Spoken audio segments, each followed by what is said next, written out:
Assalamualaikum warahmatullahi wabarakatuh. Bismillah walhamdulillah.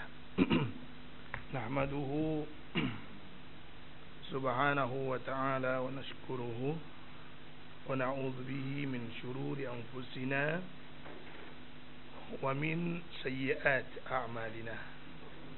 Man yahdihillahu fala mudilla lahu wa man yudlil fala hadiya lahu. أشهد أن لا إله إلا الله وأشهد أن محمدا عبده ورسوله. اللهم صل وسلم وبارك على سيد المرسلين وعلى آله وأصحابه وأتباعه وأتباع التابعين لهم بإحسان إلى يوم الدين. أما بعد. اللهم فقهنا في الدين وعلمنا التأويل. قال المؤلف رحمه الله تعالى ونفعنا بعلومه وببركاته في الدارين الدنيا والآخرة برحمتك يا أرحم الراحمين.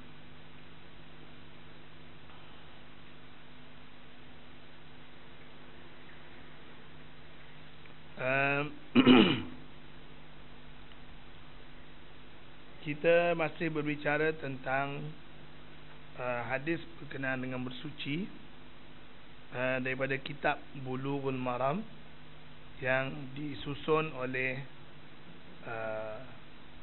seorang ulama, Ibnu Hajar Al-Asqalani Al-Azhari, kerana beliau ini daripada Azhar, seorang qadhi bermazhab Syafi'i, dan beliau juga menulis Bulughul Maram ini sebuah kitab hadis-hadis dalil kepada fiqh mazhab Syafi'i rahimahullahu taala. Jadi kita berbicara pada pertemuan lepas, air apabila cukup 2 kolah maka dia tidak menjadi najis apabila walaupun bercampur dengan najis, selagi tidak berubah warna, rasa dan bau. Itu dipanggil sifat air. Sifat air itu 3 lah: warna, rasa dan bau. Jadi bila berubah, kalau air banyak sekalipun, jadi kalau mengikut mazhab Syafi'i, dia bezakan air banyak dengan air yang sedikit. Maksud air banyak bila 2 kolah lebih. Kalau 2 kolah lebih daripada 2 kolah ataupun 2 kolah dikira banyak. Kalau kurang dikira sedikit. Kalau yang kurang bercampur dengan najis, sama ada berubah atau tak berubah, dia dikira mutanajis, menjadi najis. Tapi kalau air banyak 2 kolah atau lebih bercampur dengan najis, air mutlak lah maksud saya, air yang suci mutlak banyak lebih pada 2 kolah bercampur dengan najis, selagi ianya tidak berubah warna, berubah rasa dan berubah bau, maka dia kekal menjadi mutlak. Itu mengikut pandangan mazhab Syafi'i. Walaupun ada setengah mazhab dia tak membezakan di antara air yang banyak dengan air yang sedikit, seperti mazhab Maliki dengan mazhab Hambali. Sikit ke banyak ke, kurang 2 kolah ke ataupun lebih, sama je, selagi tak berubah bau, warna dan rasa, dikira suci. Jadi mengikut mazhab Hambali dan Maliki macam tu pegang dia. Tapi mazhab Syafi'i dengan mazhab Hanafi 2 kolah. Hanafi lagi banyak. 2 kolah tu masih dikira sikit lagi, banyak lagi dia punya sukatan. Ya. Itu warna tanah. Warna tanah dikira warna asal. Macam air banjir yang campur warna tanah, tak apa. Dia tak boleh tu kalau dia masuk warna yang asing. Tanah ni dikira material yang sebati dengan air, itu tak apa. Kalau air campur dengan benda-benda asing, baru tak boleh. Okey. Jadi hari ini kita nak baca hadis yang kelima berkenaan dengan air juga, iaitu air yang tidak mengalir. Hadis diceritakan oleh seorang sahabat yang kita kenal dengan Abu Hurairah. Abu Hurairah ni seorang sahabat yang kalau mengikut dia memeluk agama Islam pada tahun ke-6 Hijrah. Ke-6 Hijrah. Mana setelah 6 tahun Rasulullah berhijrah ke Madinah, baru dia memeluk agama Islam. Ada yang mengatakan dia memeluk agama Islam lebih awal, cuma dia awal-awal tu dia tak aktif bersama dengan Rasulullah. Tahun ke-6 baru dia mula bersama dengan Rasulullah ke mana saja Rasulullah pergi. Jadi dia, kalau kita tengok sekejap je lah bersama dengan Rasulullah. 6, 7, 8, 9, 10 11 Rasulullah dah wafat. 5 tahun. Itu sebab macam-macam pandangan terhadap Abu Hurairah. Ada yang mengatakan, ada yang berpendapat Abu Hurairah sebenarnya tak wujud. Ada sampai gitulah. Dia kata sebenarnya ini satu tokoh yang diada-adakan. Wallahualam. Syiah langsung tak terima lah Abu Hurairah ni. Dan banyaklah ulama-ulama yang berkatakan, sampai nama dia pun khilaf di kalangan para ulama. Siapa sebenarnya nama Abu Hurairah ni?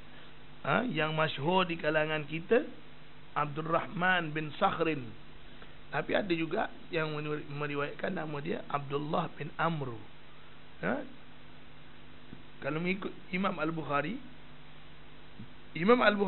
dia menganggap Abu Hurairah bernama Abdullah bin Amr, bukan Abdul Rahman bin Sakhrin. Ada banyak lagi pandangan lain siapa sebenarnya nama sebenar Abu Hurairah. Wallahu a'lam. Tapi yang masyhurnya dengan Abu Hurairah. Wallahu a'lam. Seorang sahabat. Dan diriwayat Abu Hurairah radhiyallahu taala anhu berkata, qala Rasulullah sallallahu alaihi wasallam, la yaghtasilu ahadukum fil ma'id da'im wa huwa junubun. Jangan seseorang kamu mandi daripada mandi di dalam air yang tenang. Ad-da'im tu maksudnya yang tidak mengalir. Padahal ia berjunub. Jadi maksud di sini, air banyak ke air sikit? Air yang tak mengalir tu banyak ke sikit? Tu nak kena apa nama juga kan? Jadi sebut air tak mengalir, mungkin air banyak dalam baldi ke, dalam basin ke, dalam bekas ke, dalam kolam ke, dalam tasik ke, kan? Mana satu ni maksud dia? Ada yang tadi riwayat siapa? Riwayat Muslim. Hadis tadi tu diriwayatkan oleh Imam Muslim. Kalau mengikut Imam Al-Bukhari, bukan la yaghtasilu, la yabulanna ahadukum fil ma'id da'im alladhi la yajri thumma yaghtasilu fihi. Jadi Imam Al-Bukhari dia bawa hadis lebih detail, lebih panjang. Kata Imam Muslim tadi, Imam Muslim dia menerima daripada Abu Hurairah. Kata Abu Hurairah, jangan kamu mandi dalam air yang tenang, yang tidak mengalir sedangkan kamu berjunub. Itu daripada riwayat Muslim. Kalau mengikut riwayat Bukhari pula, jangan kencing, jangan seseorang kamu kencing di dalam air yang tenang, yang tidak mengalir, kemudian mandi pula di dalamnya. Maknanya kalau dah kencing baru tak boleh mandi. Kalau tak kencing boleh mandi. Itu kalau kita dapat faham sekali imbas lah.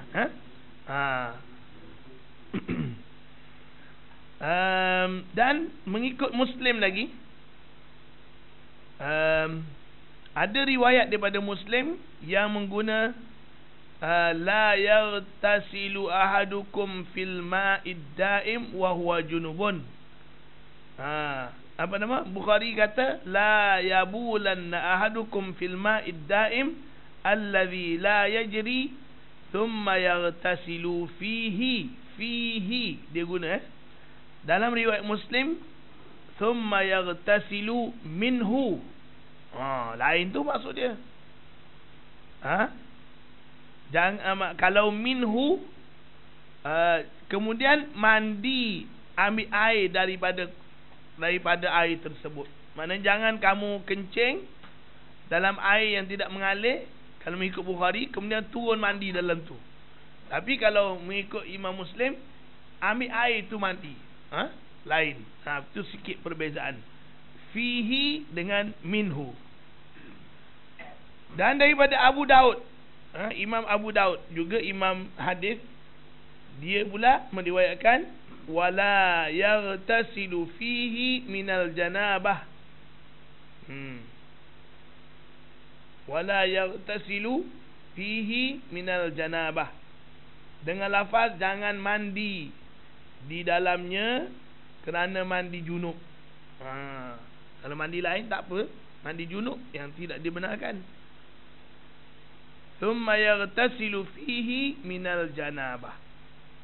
Thumma la yaghtasilu. Thumma yaghtasilu fihi minal janabah. Mana hadis yang kedua mengikut Imam Abu Daud hampir sama, tapi ada sikit perbezaan. Maknanya kalau Imam Bukhari kata jangan kamu kencing di dalam air yang tidak mengalir, kemudian kamu mandi di dalamnya. Mandi di dalamnya, mana turun mandi kat dalam tu. Imam Muslim pula kata jangan kamu kencing di dalam air yang tidak mengalir, kemudian kamu ambil air mandi dengan menggunakan air yang ada di Imam Abu Daud juga meriwayatkan la yaghtasilu fi, jangan mandi di dalamnya.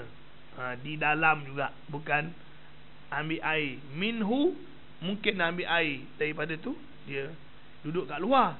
Kalau fihi dia masuk ke dalam. Jadi itu di antara beza dia.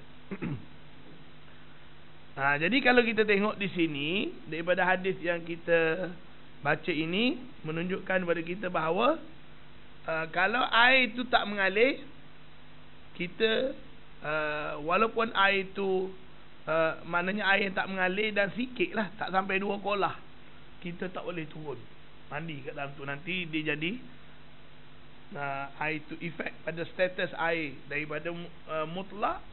Bila kita mandi, dia akan jadi mustakmal. Sebab air tak cukup 2 kolah, walaupun tak berubah.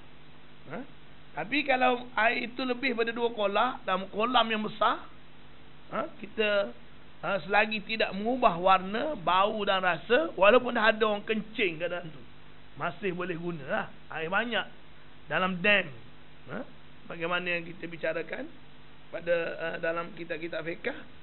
Air dalam dam, katakan kita tengok, kita pergi ada contoh lah, ada khinzir jatuh dalam tu, duk berenang, lepas tu dia keluar. Boleh tak kita pergi mandi dalam tu? Dari segi hukum fiqh lah, dari segi hukum fiqh boleh, sebab dia tak berubah warna, bau dan rasa, dan airnya banyak.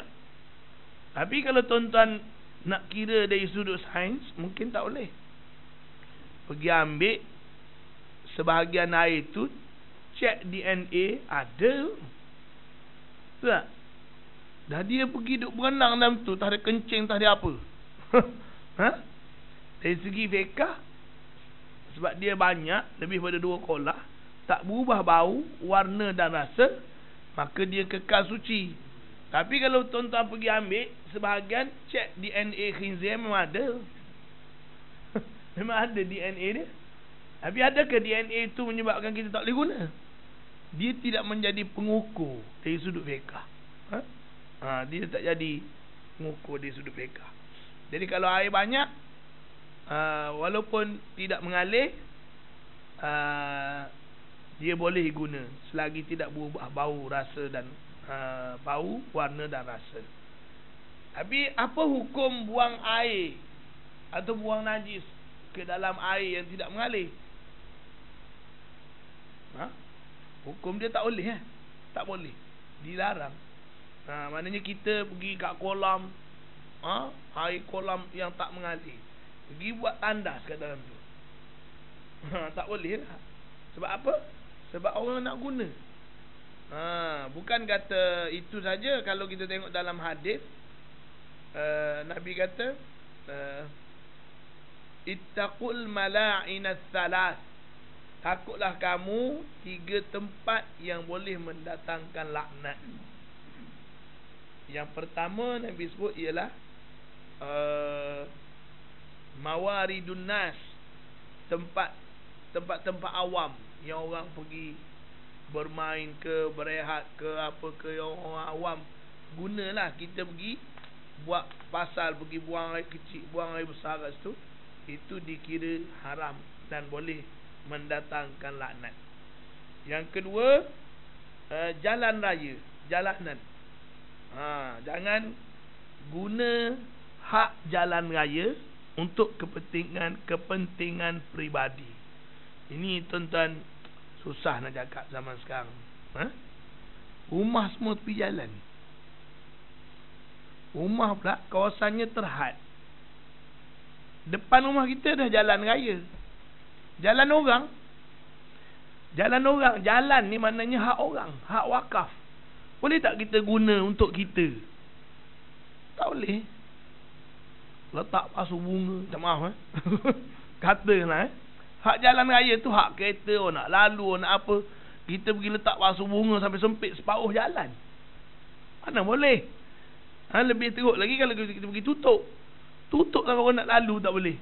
Walaupun tepi rumah kita dalam bagat kita je. Itu je yang kita beli. Jalan tu hak orang ramai. Jadi bila orang nak lalu, orang nak guna, tak boleh, terhalang, itu boleh mendatangkan laknat. Nabi kata boleh mendatangkan laknat. Kalau nak tanam bunga, nak buat apa-apa, buat dalam pagar lah. Susah-susah kita. Ini dia tak nak susah, nak susah orang lain. Kadang-kadang setengah-setengah tempat tu, apa nama, kita tengok kat taman-taman lah, rumah-rumah taman ni, kawasan rumah terhad, tapi nak tanam pokok bunga.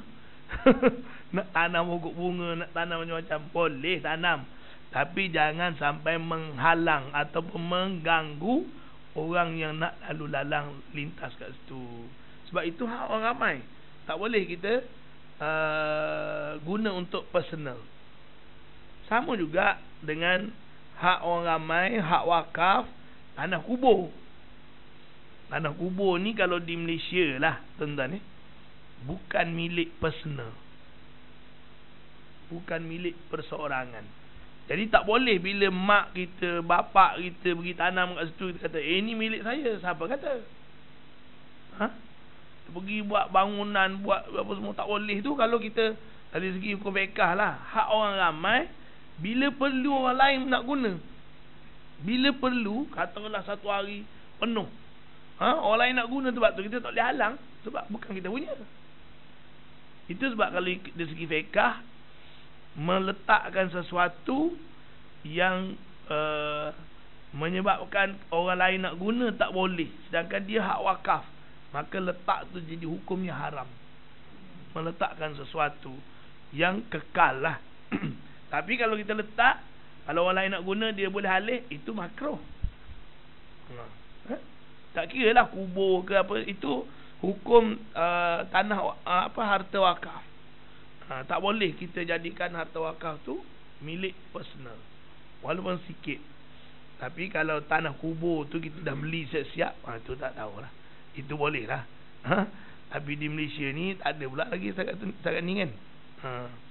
Wallahualam. Yalah, kalau ikutkan Nabi, suruh kita letak batu nisan je.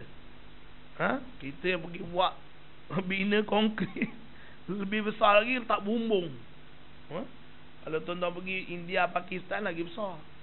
Sebesar bilik surau kita ni. Satu kubur dengan bumbung. Senang nak pergi baca Quran, nak pergi, ada yang nak pergi berdoa, grup-grup, terutama yang ada nama lah. Bila besar wali ke apa ke, Orang nak pergi ramai-ramai duduk. Jadi dia buatlah kubur tu besar. Subhanallah. Jadi yang ketiga yang Nabi laknat ialah tempat berteduh. Macam bawah pokok. Kalau kita kata dekat padang pasir tu ada satu pokok yang rendang, kita pergi buat pasal, buang najis, buang apa semua kat bawah tu, sedangkan orang lalu lalang nak berhenti, nak berteduh, tak boleh lah. Haram hukum dia. Ulama fiqh kias masalah berteduh dengan masalah berjemur.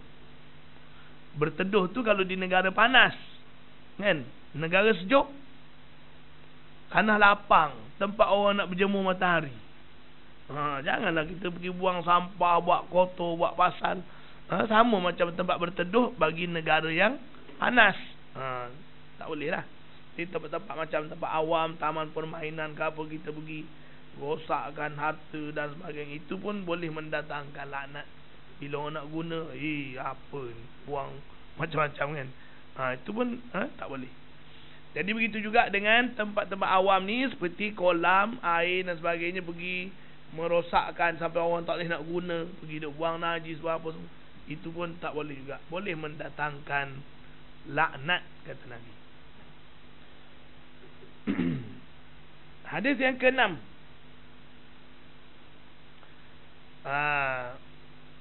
Wa an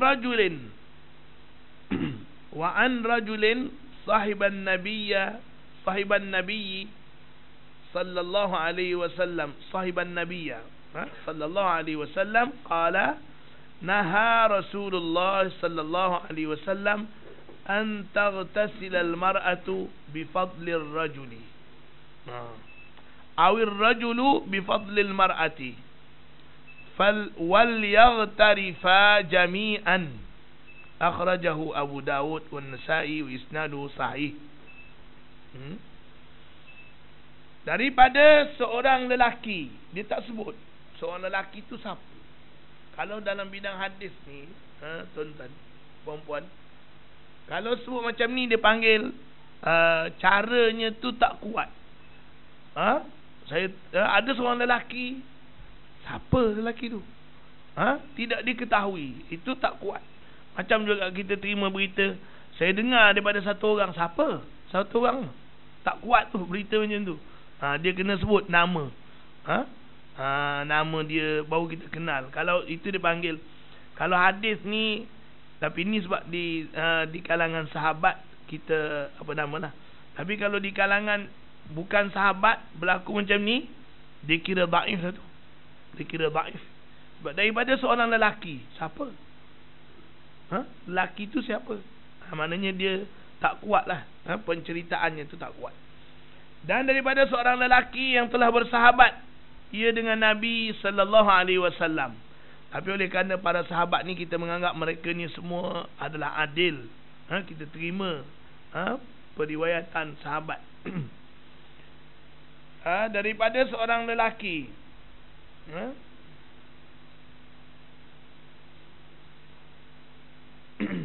seorang lelaki yang tiada dinamakan sebagaimana tersebut di dalam At-Taqrib. Bagaimanapun keadaan, tiada tahu nama seorang sahabat Nabi itu, tiada memberi mudarat kerana sahabat itu semuanya adil. Maknanya kalau di kalangan sahabat tak apalah, kita bagi kredit lah.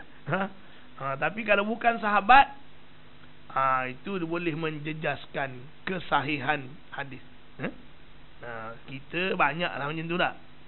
Itu yang dia suruh dipanggil, suruh kita bila terima satu-satu berita biar jelas.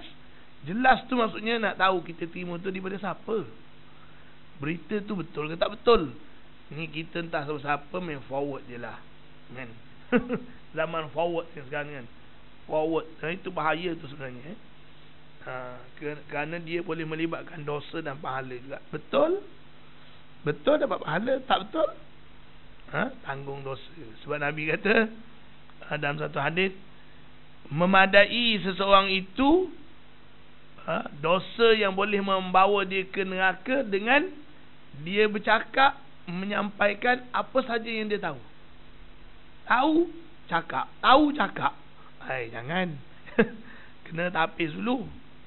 Tambah pula yang boleh mengaibkan orang lain. Jadi Rasulullah sallallahu alaihi wasallam telah mencegah dia guna mencegah tertinggal satu huruf tak tahu mencegah, telah menegah Rasulullah sallallahu alaihi wasallam bahawa mandi seseorang perempuan dengan air yang lebih daripada mandi lelaki, atau mandi lelaki dengan air yang lebih daripada mandi perempuan. Wal yaghtarifa jami'an, dan mereka berdua mencebok kedua-duanya daripada air waktu mandi keduanya daripadanya semua. Berbelit-belit. Maksudnya, kalau seorang lelaki mandi, baki air tu perempuan pula pergi nak mandi. Dia kata tak boleh, Rasulullah larang. Begitu juga lelaki, perempuan mandi dulu, kemudian ada lebih, lelaki pula pergi nak guna air tu untuk mandi. Maksud mandi di sini mandi wajib lah ni, bukan mandi biasa. Mandi biasa tak ada masalah. Mandi ni mandi wajib. Jadi kalau lebih daripada perempuan, lebihan daripada lelaki nak guna oleh perempuan, ataupun perempuan lebih daripada perempuan nak diguna oleh lelaki, kedua-duanya dilarang oleh baginda Rasulullah sallallahu alaihi wasallam. Ini mengikut hadis yang diceritakan oleh Abu Daud, An-Nasai, dan katanya sanad hadis ini adalah sahih wa isnaduhu sahih.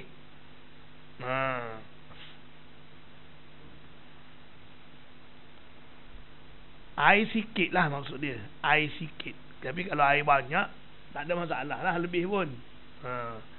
Tapi kita tengok sebenarnya ada lagi hadis yang membenarkan. Kita tengok berikutnya, hadis yang ke-7 daripada Ibnu Abbas radhiyallahu taala anhuma. Sebab apa kita baca anhuma? Sebab Ibnu Abbas, Ibnu anak, Abbas bapak dia. Anak dengan bapak ni kedua-duanya sahabat, kita baca dengan anhuma. Macam kita kata Abdullah bin Umar radhiyallahu anhuma. Huma tu makna mereka berdua. Kalau anhu, seorang. Radhiyallahu anhu, untuk seorang. Tapi kalau untuk berdua, anhuma. Dan diriwayatkan daripada sepupu baginda Rasulullah sallallahu alaihi wasallam. Ibnu Abbas ni sepupu kan? Abbas bin Abdul Muttalib, adik-beradik Abdullah bin Abdul Muttalib.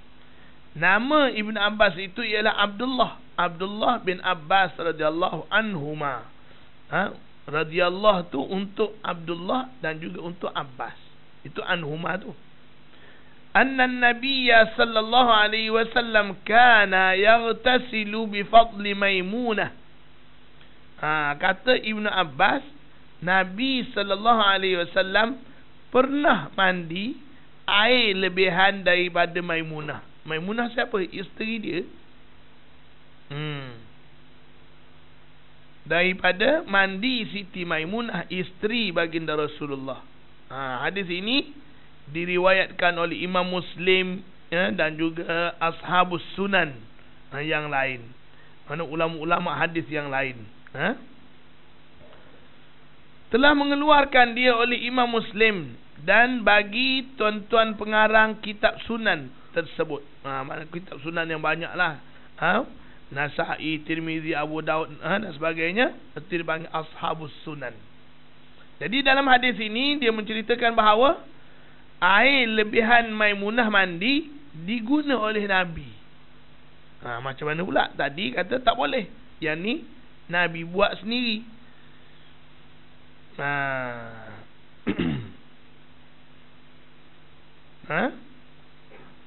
Ibnu Abbas. Ibnu Abbas ni seorang sahabat, dia kat bawah tu dia tulis ialah laut ilmu, lautan ilmu bagi umat dan pendetanya. Nama batang tubuh dia Ibnu Abbas ini ialah Abdullah bin Al-Abbas. Telah diperanakkan dia 3 tahun sebelum hijrah. Dan imamnya pada ilmu itu dengan berkat doa Nabi kita Muhammad sallallahu alaihi wasallam, kiranya Tuhan kurniakan dia hikmah dan faqih dalam agama, telah meninggal di Taif pada tahun 68 Hijrah. Ibnu Abbas ni masa dia kecil, Abbas bawa pergi jumpa dengan Rasulullah. Dan Rasulullah doakan untuk dia. Doakan, Allahumma faqihhu fid din wa 'allimhu ta'wil. Jadi doa ni bolehlah tuan-tuan nak guna bila pergi jumpa ziarah orang salin baby ke, tengok baby anak-anak kawan ke, anak kita pun boleh juga bacakan doa. Usap kepala, baca doa. Dia sunat kita usap kepala baby. Dalam satu riwayat dia kata boleh melembutkan jiwa. Usap kepala baby ni. Maknanya itu di antara sunnah Nabi, bila jumpa kanak-kanak atau baby, dia usap kepala dan doakan. Doakan apa-apa doa pun boleh sebenarnya. Tapi lebih utama kalau kita guna doa-doa yang Nabi guna. Di antaranya tadilah Allahumma faqihhu fid din, fahamkanlah dia, faqihkan dia, maksudnya fahamkanlah dia dalam urusan agama, dan alimhu ta'wil, dan ajarkanlah kepada dia ilmu ta'wil. Ta'wil ni maksudnya ilmu tafsir. Memang Abdullah bin Abbas di antara orang yang paling hebat, di antara yang paling hebat di dalam bidang tafsir di kalangan para sahabat. Abdullah bin Abbas di antara guru, bukan guru Imam Syafi'i, tapi anak-anak murid dia jadi guru pada Imam Asy-Syafi'i rahimahullahu taala. Ibnu Abbas dikatakan Sayyidul Mufassirin, penghulu bagi pentafsir Al-Quran ialah Abdullah bin Abbas. Di hujung usia dia juga dia hilang penglihatan. Sama macam Abdullah bin Umar hilang penglihatan, Abdullah bin Abbas hilang penglihatan, Asma binti Abu Bakar hilang penglihatan di hujung usia. Wallahu a'lam. Jadi Abdullah bin Abbas meriwayatkan kepada kita bahawa Rasulullah sallallahu alaihi wasallam mengguna air lebihan Maimunah mandi untuk mandi wajib pula. Bukan air yang ditadah macam tu, tidak. Maksudnya air dalam satu bekas, Maimunah guna untuk mandi, kemudian Rasulullah pergi, dia guna air yang sama untuk mandi. Dan ada masanya tuan-tuan, kita tengok dalam riwayat, Rasulullah mandi bersama-sama dengan isterinya. Mandi wajib bersama-sama dengan isteri dia. Katanya, kalau mengikut dalam riwayat tu, Rasulullah cedok dan isteri dia pun cedok. Mengguna tangan. Masukkan tangan cedok. Isteri dia pun cedok, masukkan tangan cedok. Mandi. Mandi wajib. Tapi bukanlah macam kita orang zaman sekarang ni mandi wajib habis air setangki. Sampai kecut tangan-tangan. Dia Rasulullah mandi sekali rata je tuan-tuan. Mengikut setengah riwayat 3 kali jirus. Rasulullah dia mandi sebelah kanan dulu kan. Jirus sebelah kanan, jirus sebelah kiri. Kata dah. Pernah berlaku Rasulullah keluar dah pergi semayang, nak pergi semayang. Sahabat iqamah. Bila dah iqamah, baru Rasulullah teringat tak mandi wajib lagi. Rasulullah kata, kamu tunggu dalam keadaan kamu ni berdiri nak semayang dalam saf. Rasulullah balik rumah dia, mandi, datang dalam keadaan airnya masih bercucuran dan semayang. Mana pergi balik mandi sekejap je. Bukan macam kita, kalau mandi wajib jangan tunggu. Nak tunggu mandi wajib jenuh sekarang lah. Siapa mandi wajib dulu, lepas tu kena tunggu air penuh tangki pula. Itu kita sebenarnya mandi wajib macam mandi biasa. Katakan air seluruh badan dah. Tak perlu nak mandi sampai kecut-kecut kulit ni, semua tak ada. Mandi macam biasa. Sama juga mandi jenazah. Sama tu. Oh, kalau dulu kesian, angkut air pakai baldi kan, berpeluh orang yang mengangkut air. Sebab apa? Guna air punya banyak nak mandi mayat. Padahal mandi mayat sama je kita mandi wajib. Ratakan air seluruh badan.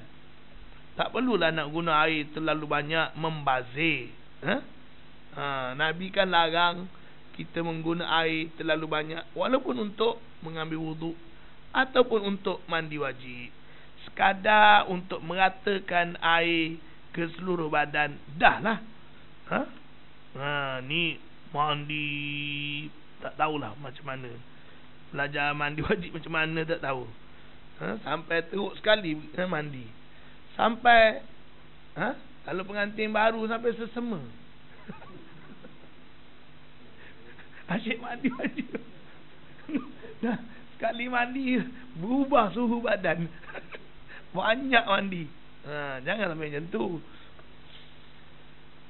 Ratakan air ke seluruh badan, dah habis lah. Kalau mengikut setengah pendapat, mandi wajib ni cukup dengan sekali je.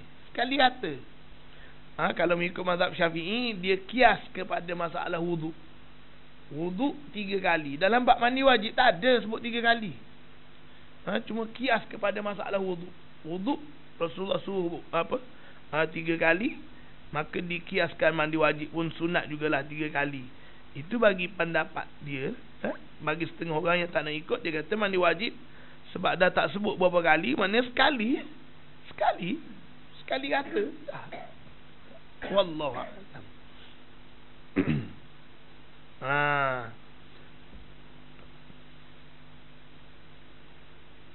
Telah mandi setengah daripada isteri Nabi sallallahu alaihi wasallam dengan air di dalam pasu yang besar